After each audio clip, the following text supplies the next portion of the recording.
บาทคือการทรงงานทุกพระราชดำริคือพลังแห่งการพัฒนาเพราะประชาชนคือหัวใจของแผ่นดินร่วมเสริมสร้างความรักในสถาบันหลักของชาติโดยสำนักงานประชาสัมพันธ์ที่ 3 กรมประชาสัมพันธ์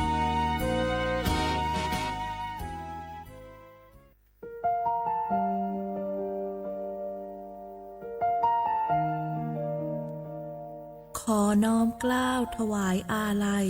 สมเด็จพระพันปีหลวงพระแม่แห่งแผ่นดินผู้ทรงเมตตาเหนือเกล้า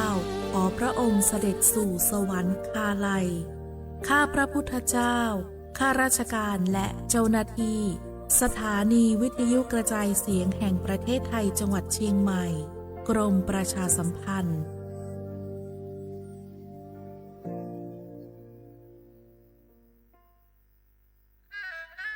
กราบก้มบังคมบาทปิยราชธิดาพระเสด็จสู่ฟ้าปวงประชาร่ำให้ครวญนานาพระกรณียกิจในดวงจิตทวินหวนทุกเร้าเศร้าในสวงพระคือดวงใจไทย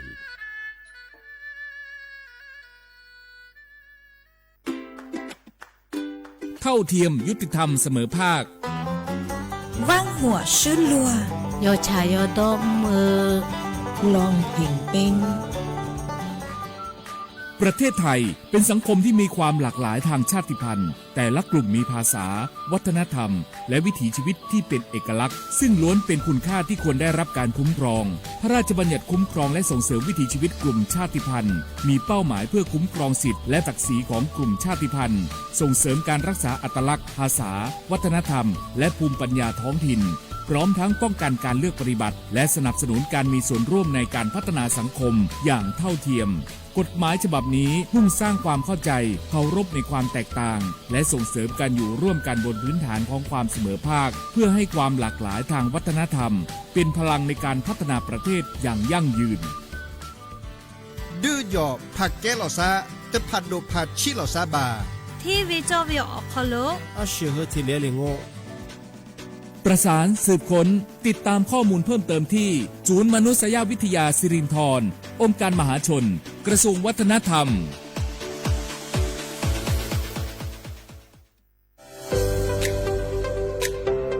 พระราชบัญญัติคุ้มครองและส่งเสริมวิถีชีวิตกลุ่มชาติพันธุ์เป็นกฎหมายที่จัดทำขึ้นเพื่อสร้างหลักประกันให้กลุ่มชาติพันธุ์ในประเทศไทยได้รับการคุ้มครองสิทธิเสรีภาพและศักดิ์ศรีความเป็นมนุษย์อย่างเท่าเทียมกับประชาชนทุกคน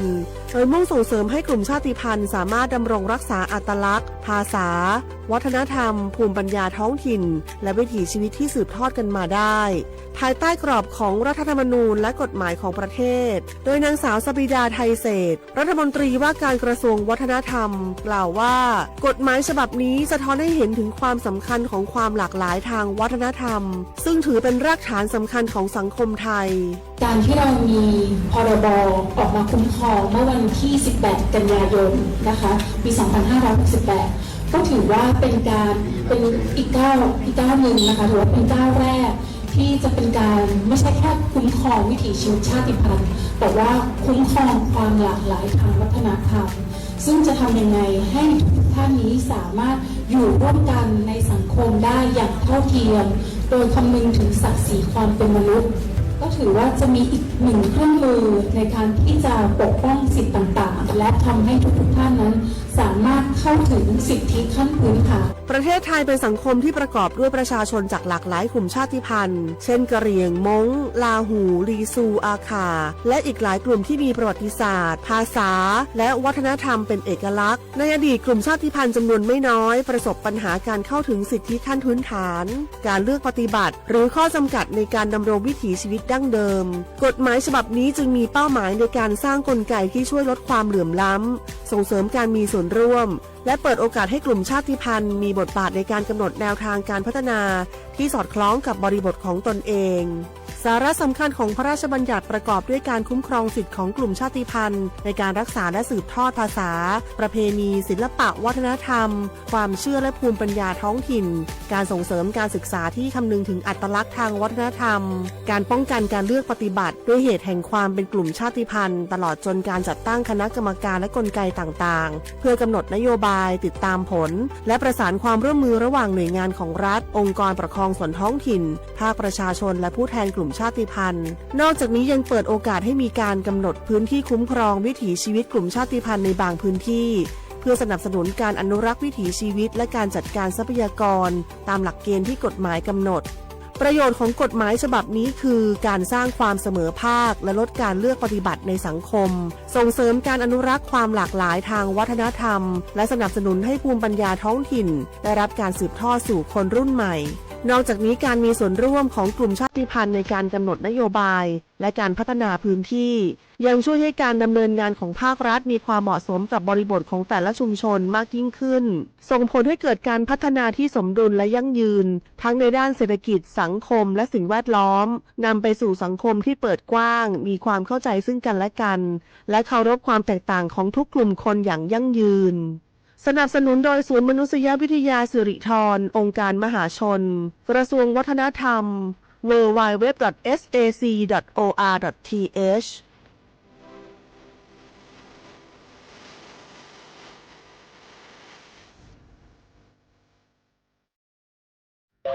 เมื่อโชคชะตากำหนดให้หญิงผู้บริสุทธิ์กำเนิดขึ้นจากปฐมบทแห่งความรักอันยิ่งใหญ่การพลัดพรากการต่อสู้และบทพิสูจน์ความจริงร่วมสัมผัสเรื่องราวแห่งความรักความเสียสละและการแสดงอันวิจิตรงดงามของมหากาพย์รามเกียรติ์ในการแสดงโขนมูลนิธิส่งเสริมศิลปาชีพตอนสีดาในวันที่ 5 พฤศจิกายนถึง 10 ธันวาคมนี้ณศูนย์วัฒนธรรมแห่งประเทศไทยเปิดจองบัตรแล้ววันนี้ที่ไทยทิกเก็ตเมเจอร์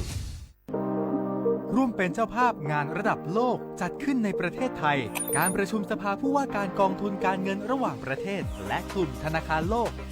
12-18 ตุลาคม ณ ศูนย์การประชุมแห่งชาติสิริกิติ์ด้วยแนวคิดโลกทัศน์ใหม่ของไทยเพิ่มศักยภาพคนสร้างภูมิคุ้มกันในโลกที่ท้าทาย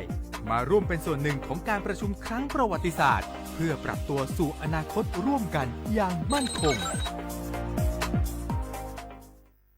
สปสชชชวยตาชัววาสีตาดมือพัดดัวขีก็มือดีแดจัดดอลเลเดียตึเลทีคู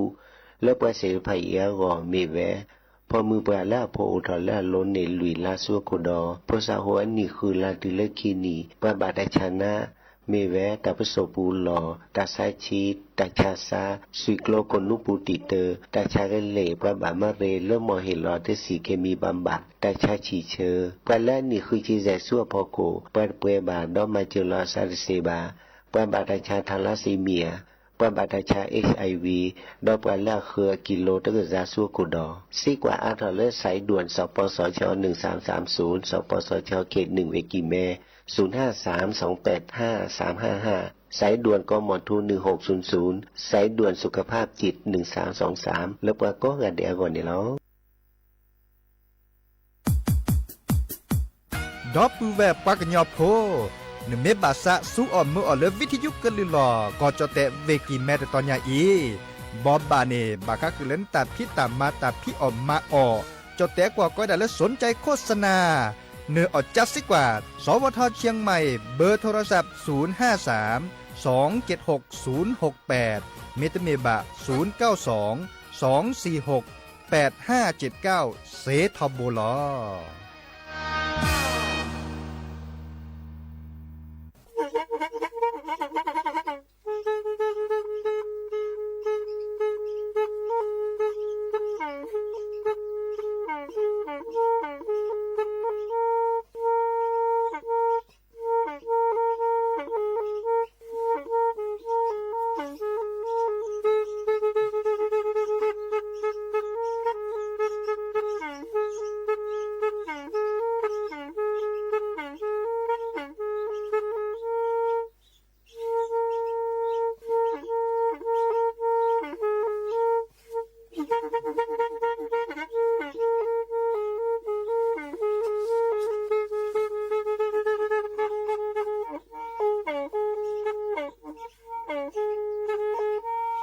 แพอี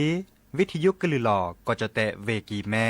ตะกะโทนลิกซานยุ้ยชื่อคือกิโลเฮิรตซ์ตาเชอกระต่อเปอร์ปากระหลือปากระยอกหลอก ตืออีสู้อเมญาเปก็เห็นเหล่านั้นและตาสูมือซ้ำมือตากระเจาะตาละแก็บดูแก็บโผล่และติเลื่อนนกอ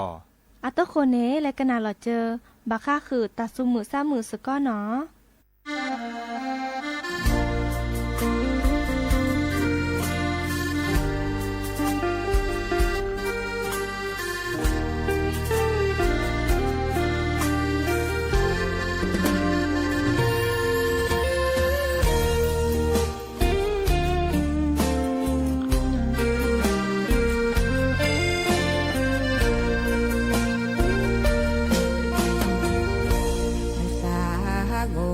บาเลคาอีนาโอเดยาเนตาบลูนาเตละนาตาปรายาลีนากาเลมาตาเลอาดีนาเตกว่ากีละนาโลกี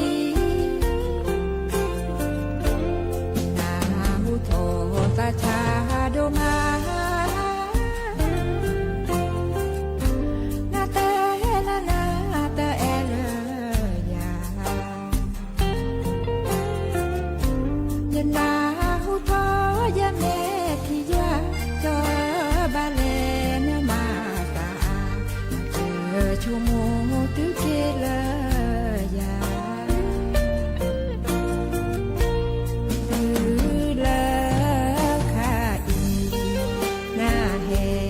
นาโลกีนาเตนาดอกเนอาตะกีนาลี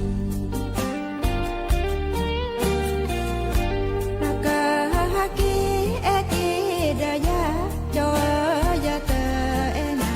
เลรานาเฮยาสาชาโดมา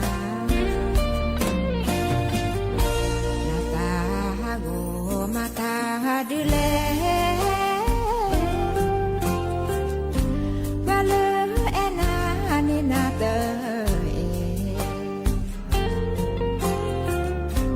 นาเลเอลเพื่อเกเพราะว่านักปาตาโอตาเยอะเตนาเตนาสาฮาวโด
เปอร์ดอปเปอร์แวร์มือกาพาตีพือพีก็กะเนาะบาตกอลอซาเดยา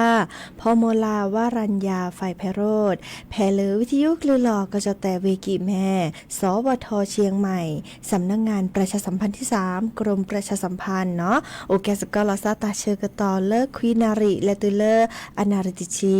กนาดอปกากอดอปกาเซแพเลอวิทยุคลื่น AM ตะกะโทลุยกยานุยชคือกิโลเฮิรตซ์วิทยุเลอพะบาโค FM 104.25 เมกะเฮิรตซ์เนาะออนไลน์แฟนเพจ Facebook สวทเชียงใหม่ AM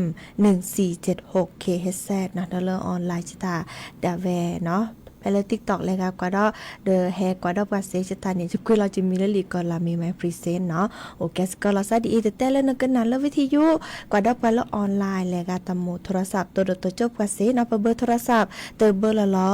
053276007ว่ายาเซอร์ขีนุ้ยคือว่านุ้ยเนาะตัวนี้ยาอีมือนี้มือซอคีชิลุยลาสิงหาคมเจโจเดอเกินเลก็ตุเลละลาลีมาชอบตัวนี้คินี่ยาจะนี่แลฮาเลแม่แฮคีแลฮาเลก็ฮีเดก็ดอแลฮาเลสิยาคีแลฮาราชิเกเนาะอะตัวคนนี้แต่ก็ที่คอลเปอร์ธรรมดาที่ซอเวนเนาะบิวว่าโอเลก็ฮีเดเนาะบ้านแม่เตียนเนาะบ้านแม่เตียนนี่เด้อโอเลตำบลแม่วินเนี่ยกันแม่วินแม่วางเด้อปานนี้เด้อแต่เวลาพอมูลาปัสญาหลอซาเลญาลิมอเนาะอาเวเนเดแกปาเลอตาก็ที่เดกาแฮกกว่าประสบการณ์ละญาดูทอมเลทุกกอดได้ตาพืบกันเนาะเดปลอติลอซาตุนี่วีอาเตเวดามือกับพาตีผู้พี่เด้ออาซากิจื้อเนาะเฮทอ5จิตอ๋อกิจื้อเนาะอาทุกคนจะได้จะแกเจ้าจะตาอุปาอาตาเคลือมาแล้วมาเกเดคลือเนาะคลือเดเลทอ5อ๋อเนาะทอ5เดเลมีตอตนะวิจิตเจอพัตีโอแล้วแม่คิดอ่ะเนาะจะมือกายจะพัตีจะเวนเอาไว้เจ้าพี่แม่คิดเนี่ยเนาะอาแกจะเลอจะป่าดอเบแวเราซาเดเลอจะป่าปานี่เนาะเดออีคานี่อะดอตะควายต้องมีดอเบแวดอตะควายเลอจะป่าปาเดอและเฮาอ๋อและเฮาแล้วแม่คิดเดอและหาเดอเห็นรอปตาร่าแหละโอเดอเลโคมอโอเดอสาลีโอเดอจะหรออะโวคาโดตะออาจะเนาะเด้อสุกุซักคือตนี่แล้วเฮาพาหยีมอแล้วเฮาตบลอนี่เลยยาขอเลยจุมุจะเป่าดิแล้วเฮาเด้อวีกีระเนาะเกมีต่อตนะพี่เวนอบิวอเดอร์เนาะวีก็ดอจะแล้วเวเธอก็เอ๊ะปะกี้จืมตาวีแต่เอ๊ะแล้วเฮาปฏิทันนี้สิแก่ปฏิทันนี้เด้อมือกานี่เนาะอะคือแรโอ้เลยเดินโตคนเดียวใช่แล้วเฮาเนี่ยเนาะแผลโคแผลปลอตามมือกันนี่จะแล้วตื้อโตแล้วถอดเลิกตาสุรอเนี่ยแล้วแต่หากินรอหาชอเดอเลิกก็จะแล้วมันตาสาแล้วซับพี่เนาะพี่ปับออเดอร์ตาปับปอเลยเนาะจะซับพี่เนาะแต่ว่าสักคูรอถูกกินรอวีเดอดาตวีเนาะจะเฮ้รอยาจิกิชอเนาะเดอและเฮามือกับปฏิเดมือสุมือซาดมาปฏิทันนี้แต่แล้วมือนี้ให้ขออีเพลเสียกีอาซากิจุเอนอนตาไม่คลูได้เฮทอดจะกว่ามือนี้เพียกตือตึกคลูอาการที่ซอเลบัตบาเนี่ยเนาะดินิจตาบลือก็กันเลยและเฮานั่นเองตุลอเขาเชื่อปากก็เตอเนาะเจ้าชัตรีพิมพานเตอร์และเฮาซะเจเอาโอเพลว่าเกรขี้ก็อาจจะแต่บัตบาแหละเนาะบ้านไม่เกียน้อยเด้อตอนนี้แหละฮอจะเลตูตาจะสัญญาโทรศัพท์โตจะเคยถอดเกอัดกระจาตัวตัวโจยาเนาะตาบลือข้อตาเชก็ตอแม่คลึกกันแล้วเฮานะดอมาแล้วมาจะก็จะมีปะกิจุตบลือตอนเนาะมีน้องเต่ามีเกเนาะเลตัวอุ้ยนี่พี่แม่วินแม่วางเป็นตอนนี้กว่าเบยอหินกิจุวดาสบลือตอนยาเนาะกว่าเดอซอเชกุเชกาปากันยอ101ละกุยมือกับพาติปุพีก็กันไหนเนาะดีเดจ้าเนี่ยตัวคนแต่แค่ก่อก้าลัสตาเปอีดับเบิลแวร์คือโดเกินหาตาซาวิซาฮาโกเนาะดอไม่ทีลอจอกอ่ะเนาะดีเนจ้านี่ออถอยนะให้ก่อนเนาะดีเนจ้ากระดาษชอตาซาวิตับเลยอีซาฮาโกฮากิกันนาดอตาเกจอตาบอบาให้ก่อนเนาะ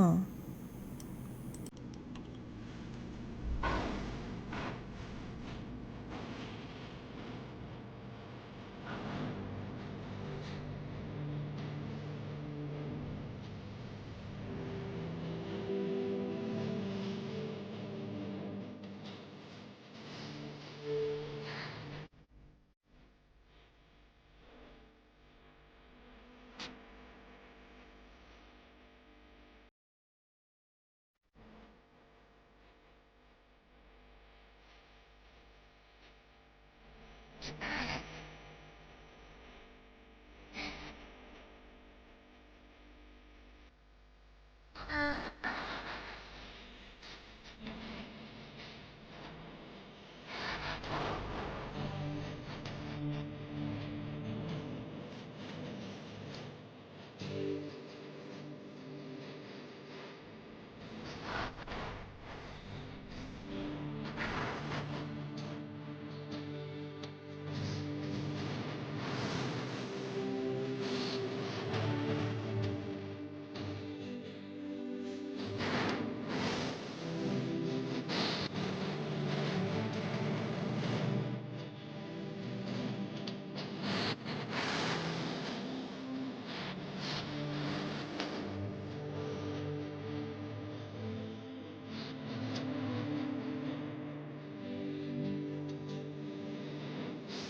na te je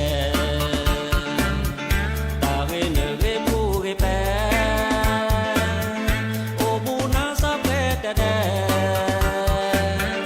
o jo chu la jo te ke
เกิดเตอรี่ตาซาวี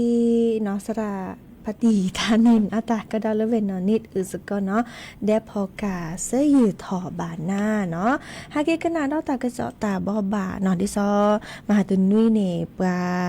เลกว่าดอตากระเจาะเนาะเกินนาฮูตากระเจาะแล้วเราสหกรณ์คาดิซอปลาตาซาวีอาแกปลาเรตากอมูเลก็จะแต่ลามิวสับลาเดกาเนาะอามิเลเรเมกเดโนเนาะซาสมุลพิซีโจเนาะอันนี้ลุยชิควินเนาะลุยชิควินนี้ดีมาจากโอเดอซาสมุลพิซีโจก็สิสระแลมากกว่าเวดาเดอดิซออาบาตาชาดิซออาก็ดาภาวะเส้นเลือดหัวใจตีบเนาะ3เส้นนะคะแต่ใครเนี่ยคอยเป็นยอเลอสวีทีเลอแลนหรือลาซาเนติดเตอเนาะโอเวดาเซอร์โบเนาะดูทอมเลอปกว่าเวดาเลิกก็ดาตัดแทเดอร์แล้วกล้องวงจรปิดเนาะดิซอซาสมมุติว่าผีเนาะมีนอจ้ะเนาะมีนอแต่สิญญาลาซาเลแต่นาขอเริ่มมื้อนี้มื้อซอแต่ชิคุยลาสิงหาคมนี่คือโทยกะยาคือชิคุยเนแต่ใครเด้อแกตาเลจะแลฮะคือกว่าดอตากระเจาะตาบ่บาดิซอเลคือสีสระเฮแตจูเนกแลแต่เวดาบาค่าเด้อตาชาเลซะเนาะเลจอแต่อยู่ก็ดาโรคหัวใจเนี่ยแกตาเลบากะกว่าเกผ่าเนาะดิเนจ้านี่ปะเตกเลกว่าเกผ่าบาตบานี่ปะมีเรเนาะปะโอเลบ่ขอปะเคมีปะหมูปะปาปะปือเวมีเรเกบาเวดาซิจิเนาะดิซอเลคือสีสระเนาะก็ดาผู้ช่วยศาสตราจารย์แพทย์หญิงทัศลักษณ์เนาะทองหงอาแกเลอสระเจแกเลอคือสีสระโซโลอาแกสระโซโลตาเจบาคาเดเลอซาดอลเลสเวียโกลเนาะแพเลโจมาโลพาดูคณะแพทยศาสตร์มหาวิทยาลัยเวกิแมเฮเตปลบดอเยจาเลอบาบากกว่าบาตบานีกับบาตาชาบาคาเดซาเนาะแต่เวลาอันโนเฮเตอร์แลกาดิซอนเลอร์นสันนับ กาสนับประชาเนาะแล้วก็เนี่ยแม่มีนอนนี่ตาไปผ่ารอตาคือเล่นสนับประคนเนาะแล้วก็ชาเริ่มสตาร์ทปานี้วีคือขออยู่พี่บ่าเนาะตะคะนี่อัชชาเนาะและตุเลนึกขาคีเนาะนึกขาคีเนี่ยชาเจตะคะนี่ดิซออเมชานี่บาตบานี่เด้อบาปลอบดอลซาอาเกตาแต่ปลอบดอดิซอบาตบานึกบาตาชาลาก็ดาภาวะหัวใจขาดเลือดดิซอเลสวีแลนหรือเลเบซาเตอบูลอเตอเชทอจังเนี่ยเนาะดอลอันนกกีตาบริเนาะตาบริซาวีก็ดอกะซาตะปอเปรทอวากะซาแล้วก็อัลลอช้อนก็บลอจานี้เนาะเรากันเนพี่ตามมาตาดิซอลล้อเน5 ล้อคอนโลดิซอลล้อมันจะเรากันเนตาบริซาบากานี่มีเนาะมีเนาะออโตโคเนาะมีเนาะออโตโควีเรากันสนับขาดกาสนับขาดตมือว่ะเนาะบาดึกคือดึกลากท้อชิแกวีก็ได้มีพืชหน่อเลิ่มมีขี้มุนนากะซาตะปอเปรทอเนาะแม่มาซาดีเดอบาปลอปดอลซาเจดอลเซอร์จ่าซาตเนาะวิลีเนาะซาฮูชูฮูเคลเนาะลาหลอดะแค่นี้บาการเนี่ยติสิญญาลอซาลอกะซาตเนาะลอกะปะมีหมอตะมือว่ะเนาะมีหมอตะมืออีคัดบาลาโอซาตเนาะทอซาฮูเคลโคเปิดทอดะแค่เนาะบาตบา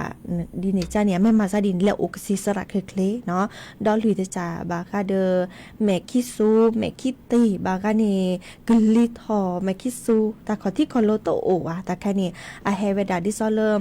ซาฮูเคลเนาะวิกรอสวีทีและหรือแล้วคุณโนตคลือหลอคีบาเนาะดิเนจานี่บาตบากบาเลตาชาบาคาเดซาเซเจดอลเริ่มยาตจาแต่เวดากว่าเลิศคอเนาะคอญาโค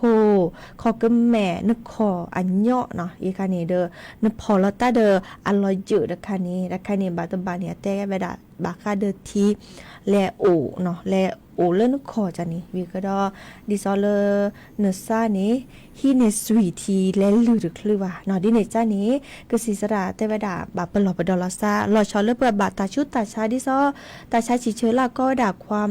ด้านตาชาโรคเบาหวานเนี่ยเนาะดอลเลสวีทีชอซาทอความดันโลหิตสูงดอลเลอร์โซครามตานิโอเลอร์นสวีทีราตเลอร์ก็ดาไขมันในเลือดสูงเนาะอีกค่ะนี่ก็เปิดธรรมดาดิซอลเลอร์เพื่อออมหมอทูออซีเลอกิโลราตเลอร์บากานี่เฮเวดาดิซอลเลอร์ตาชมีชมโมระเนาะดินิจานี่บักกว่าเชลาซาเรเนาะเลอกะคือเนาะดินิจานี่ตาชูตาชาบาคาเดสูเดซานี้บาปลอบดอลซาเนาะบากาแต่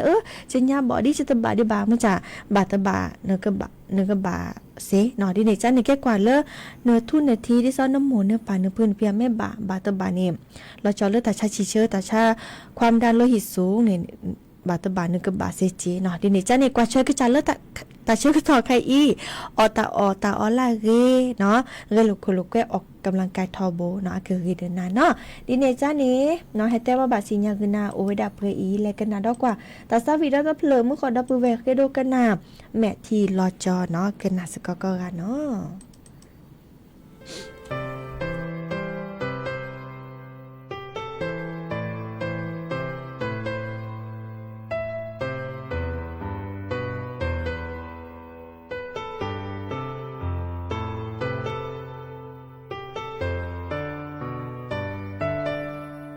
เยอะซาอาลอมา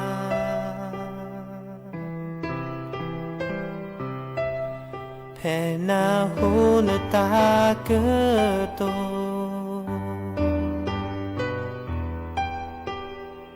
มือเจอนี้นาเนบาซาปราดนาเกเกโกโมสกอ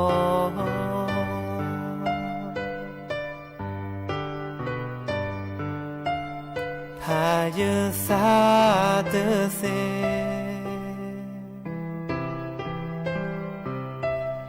แผ่เนแต่ยาตานอกอ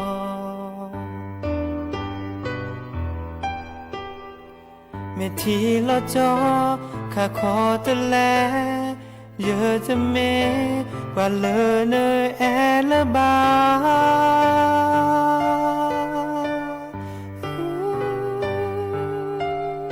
แม่ชิลอลอคิชิโนเนอข้าขอแลบาจตาเนอ sa la de ya có thể na pa ya sa de se a kẻ ta nhỏ lơ nơ vô bà cha có lơ yơ sa ta e lơ yơ he na sa lơ yơ he na nơ cho ma lơ ba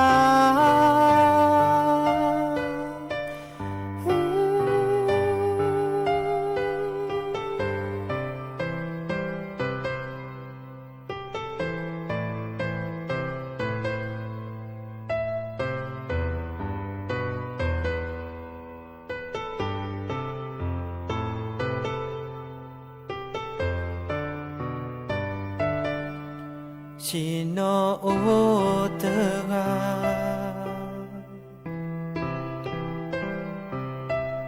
và tơ ô giờ khờ nó ga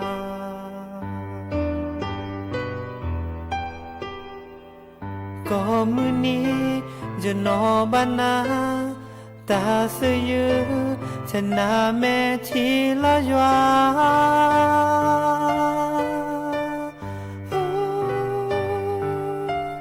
mẹ chỉ lo khi chỉ nó nửa khá khó lẽ ba giờ ta nửa xa lỡ đỡ ra có thể na pa giờ xa đỡ xe à kẻ ta nhỏ lớn nửa gò bà cha có lời giờ xa ta e lỡ giờ he na sa lỡ giờ he na nơ cho ma lỡ ba sẽ yêu thế na mẹ chỉ lo cho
เนาะกว่าตาเชกตอโคไปคิดหรือจิบหรือจิบโคดับปือแวมือกาพาตีพื้พี่เนาะก็น่ารับกันเลยวิทยุกว่าดับกันเลยออนไลน์เมื่อก็กาเบมือซับคือโอเดกโลเดเจฮาคิโตกอลาซาเดยาพอมลาวรัญญาไฟไพโรจน์เนาะไพเลอวิทยุคลือรอก็จะแต่เวกิแมสวทเชียงใหม่สำนักงานประชาสัมพันธ์ที่3กรมประชาสัมพันธ์ดอเซเข้ม5คือนาริและติเลนี่นาริเนาะว่าก็ไปอีจเกอออทอเกหรือโพธาโพตาตือตาเชกตอเลลอพาละซับเกอีโอเดกโลเดเจเบมาซับคุยก็ดีก็กะตับเลยเนาะมามุชเปอร์เนาะเตเลดอกปือแวมือกาพัดตีนะเลกึน่ะดอกหรือโพธาโพตอนนี้ไงมือเกลาเวนะไปให้ตุกอดอพัดตีอยู่บ่อยเลกิจึกคาเนาะเลปากญอตากิตาเวดอกปือแวลิไปดอกปือแวโวเนาะโอเลกลอกแปเนาะแล้วผู้คินนะหุงบาเลตาเลเลทาเตนะตอนนี้ไงเพิ่นก็มือทาเลทากิจึเดอพัดตีอันนี้โอเลยองอมก้อยเริ่มแม่ตอมเนาะอันนี้แต่เชก็ต่อบาลีไปเกิดมือพัดดีขี้กันอุทานเนาะมีหมอ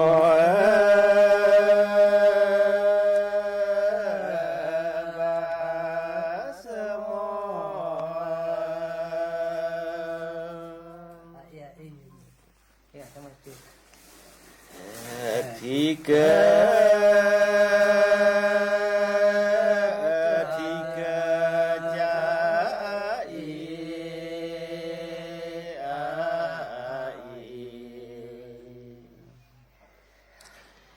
ที่เกิ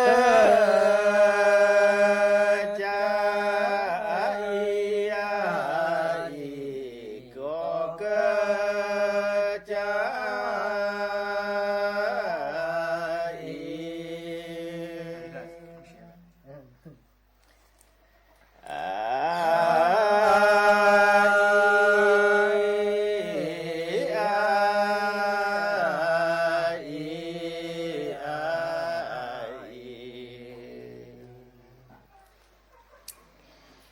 จื้อสุญญาตอโพมือขี้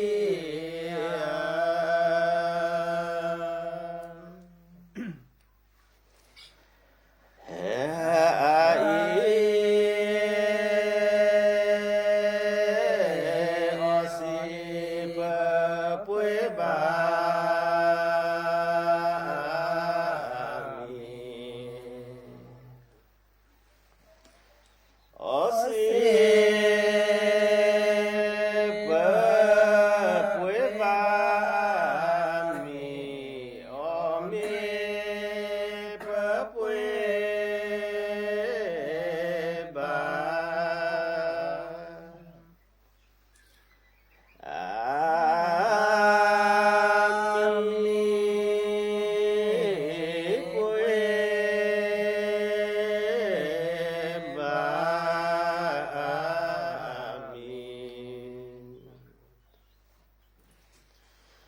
เดมี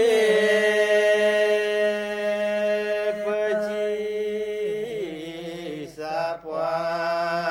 จิเว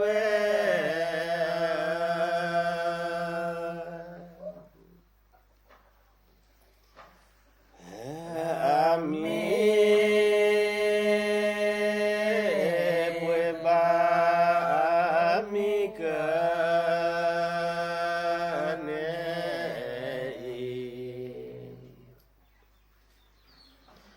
เวมา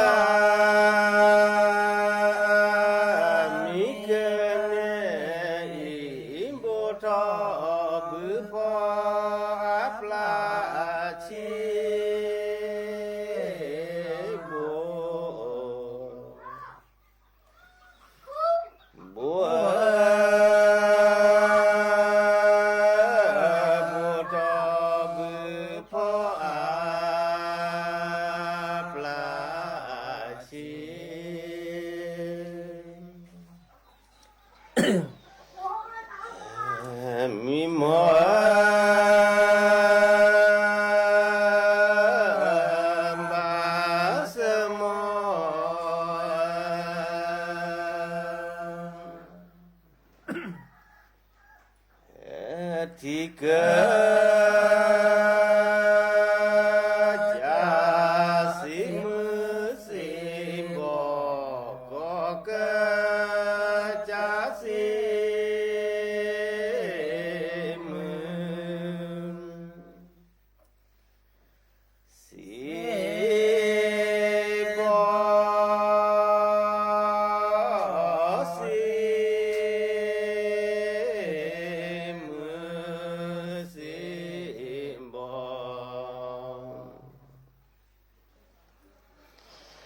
เดเมปจิสาปวาจิเว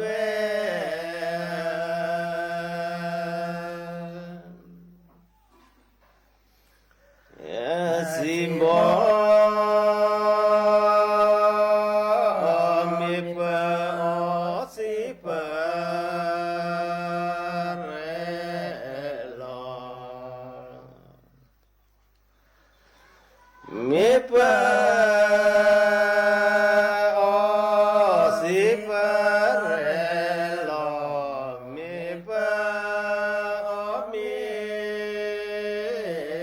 ปะ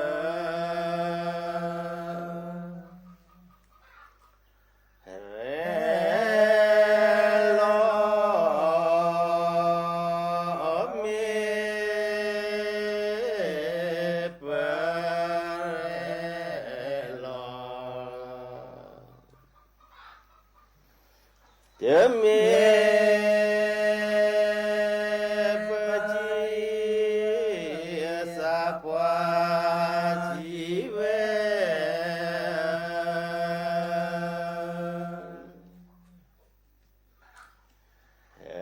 เรลอ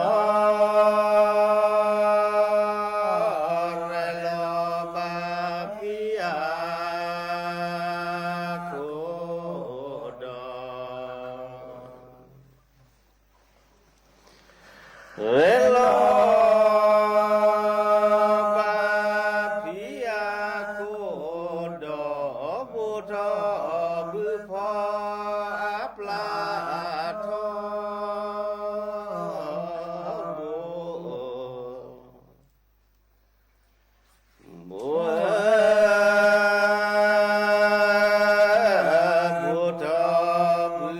พออาปลาทอ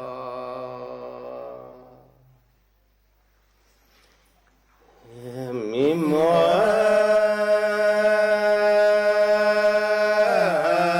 มาสมอ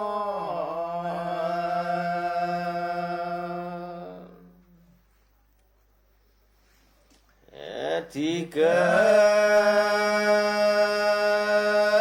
ด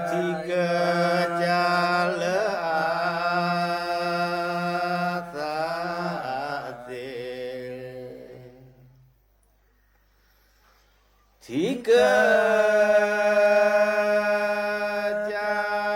กละสาเตก็เกิดจากละ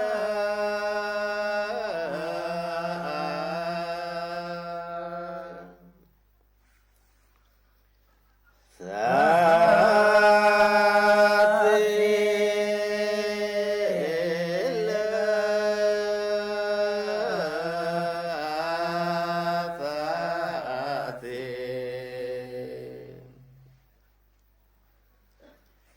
จือสุญาตอโพมุกียา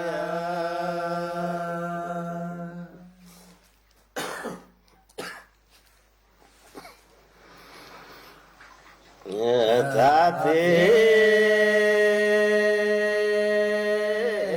ปะอสิเฮโดอาเปล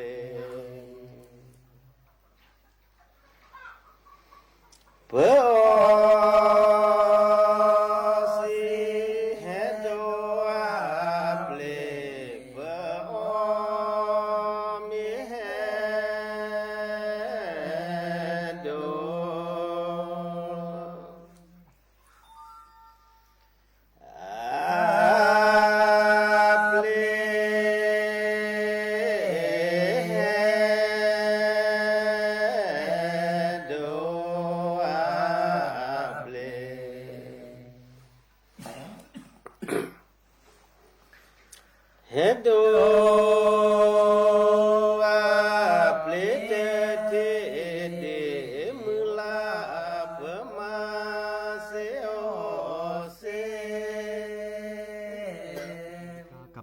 วุฒิวิชัยดิตครับ